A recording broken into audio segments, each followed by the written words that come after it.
ស្វាគមន៍ថ្ងៃនេះខ្ញុំចង់ណែនាំបងប្អូនពីបច្ចេកវិទ្យាចុងក្រោយនៃការដុតរូបលើបន្ទះអាលុយមីញ៉ូម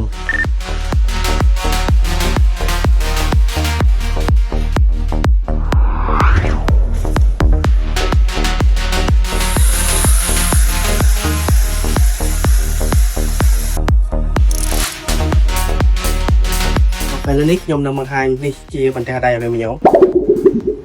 ដែលជាប្រភេទដែកលេខ1យើងនាំចូលពីក្រុមហ៊ុនក្រមឡាប់សហរដ្ឋអាមេរិកដែលមានកម្រាស់ 1.15 មីលីម៉ែត្រទីទៀតយើងនឹងចាប់ផ្ដើមពុតវាជាមួយនឹងប្រតិរូបភាពដែលយើងផ្ដិតនៅលើกระดาษនេះដើម្បីផលិតជារូបភាពមួយឲ្យបងប្អូនទស្សនា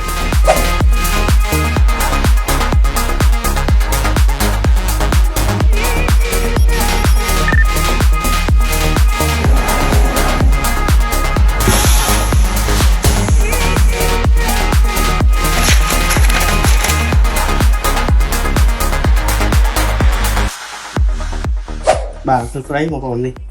ឥឡូវនេះការងារយើងបានបញ្ចប់ហើយនេះជារូបភាពដែលយើងបង្ហាញបងប្អូនពីមុនពីការផ្ដិតរូបនៅលើក្រដាសហើយយើងបានបោះពុម្ពនៅលើបន្ទះអាលុយមីញ៉ូមនេះជារូបភាពដែលយើងបោះពុម្ពលើបន្ទះអាលុយមីញ៉ូមនេះគឺដែលយើងបោះពុម្ពលើបន្ទះអាលុយមីញ៉ូមតើវាមានសភាពខុសគ្នាយ៉ាងណានៅលើបន្ទះអាលុយមីញ៉ូមវាមានសភាពច្បាស់ភ្លឺនិង color ដិតជាងរូបភាពនៅលើក្រដាស